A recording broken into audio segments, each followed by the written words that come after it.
Welcome back, everybody. Lighting ESL word of the day. What's our word? Where should I stop? Should I stop here? Over there? Turn around? What do you think? What do you think? He said stop. I'm going to stop. Stop. Inquire. Inquire. Inquire simply means you're trying to get information about something. All right?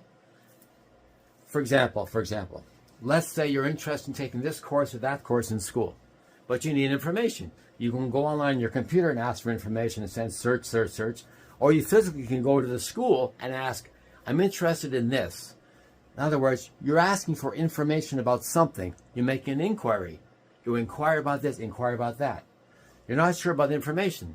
You have not received an email, you haven't received information, and so on.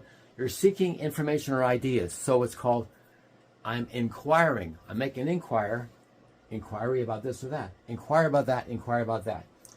How do we spell the word inquire? We know it's going to be 2 syllables, that we know. But how do we spell the word inquire? All right, let's take a look. I-N-Q.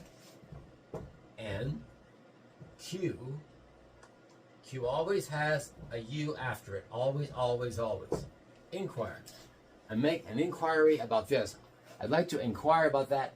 I need information, so I make an inquiry about that. Inquire.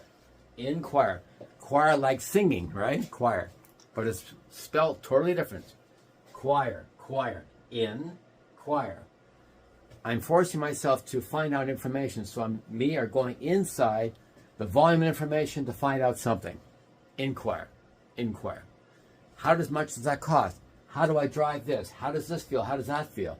You can ask your doctor about certain medication.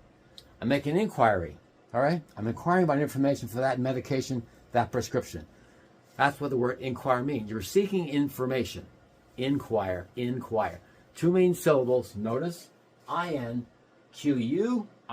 Remember, the Q always, always, always has a U after it. Always, no matter what. Anywhere in the English language for hundreds of thousands of years. Inquire. The Q always has a U after it. Always. Remember that. Till next time, thanks very much for listening. Bye-bye.